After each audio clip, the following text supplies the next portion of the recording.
Video பிடிச்சிருந்தா கீழே உள்ள ரெட் கலர் சப்ஸ்கிரைப் பட்டனை ப்ரெஸ் பண்ணி பக்கத்தில் உள்ள பெல் ஐக்கானை ப்ரெஸ் பண்ணிக்கோங்க. வெல்கம் டு பிரியா வீட்டு சமையல். இன்றைக்கி நம்ம சேனலில் மோர் குழம்பு எப்படி பண்ணலான்றதை பார்க்க போகிறோம்.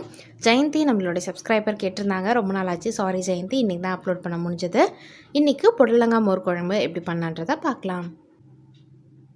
1 டேபிள் ஸ்பூன் கடலைப்பருப்பு, 2 டேபிள் ஸ்பூன் துவரம் பருப்பை 10 நிமிஷம் தண்ணியில் ஊற வச்சுருங்க. புடலங்காய் மோர் குழம்பு செய்ய போகிறனால புடலங்காவை உப்பு மஞ்சத்தூளும் போட்டு வேக வச்சு அந்த தண்ணியோடு சேர்த்து எடுத்து வச்சுருக்கேன். எந்த காயை நீங்கள் ஆட் பண்ண போகிறீங்களோ அந்த காயை முன்னாடியே வேக வச்சு எடுத்து வச்சுக்கலாம்.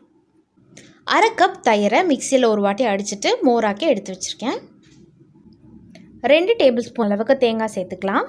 ஒரு துண்டு இஞ்சி, 4 பச்சை மிளகாய், 1 டீஸ்பூன் சீரகம். அதுக்கப்புறமா நம்ம 10 நிமிஷம் பருப்பை தண்ணியில் ஊற வச்சிருந்தோம். இந்த தண்ணியை வடிகட்டிட்டு இந்த பருப்பை இதில் சேர்த்துக்கலாம். பருப்பு எல்லாத்தையும் சேர்த்ததுக்கப்புறமா தேவைப்பட்டால் கொஞ்சமாக தண்ணி தெளித்து ஒரு பேஸ்ட்டாக அரைச்சி எடுத்து வச்சுக்கலாம். ஸ்டவ்வை ஆன் பண்ணிவிட்டு ஒரு கடாய் வச்சுக்கலாம். கடாயில் 2 டீஸ்பூன் அளவுக்கு தேங்காய் எண்ணெய் சேர்த்துக்கலாம்.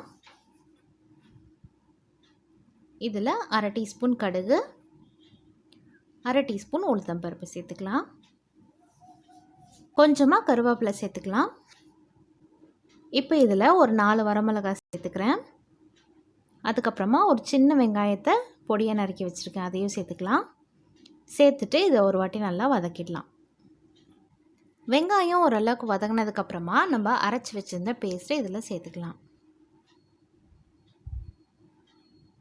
மிக்ஸி ஜாரில் கொஞ்சமாக தண்ணி சேர்த்துட்டு அதை இதில் சேர்த்துக்கலாம். சேர்த்துட்டு இதையும் நல்லா மிக்ஸ் பண்ணிக்கலாம். 1/2 டீஸ்பூன் மஞ்சள் தூள், உப்பு தேவையான அளவு, அதுக்கப்புறமா நம்ம புடலங்காவை வேக வச்சு எடுத்து வச்சுருந்தோம் இல்லையா, அந்த தண்ணியோடையே சேர்த்து இதில் சேர்த்துக்கலாம். சேர்த்துட்டு நல்லா கலந்து விட்டுருங்க. இப்போ இதில் ஒரு 1/2 கப் அளவுக்கு தண்ணி சேர்த்துக்கலாம்.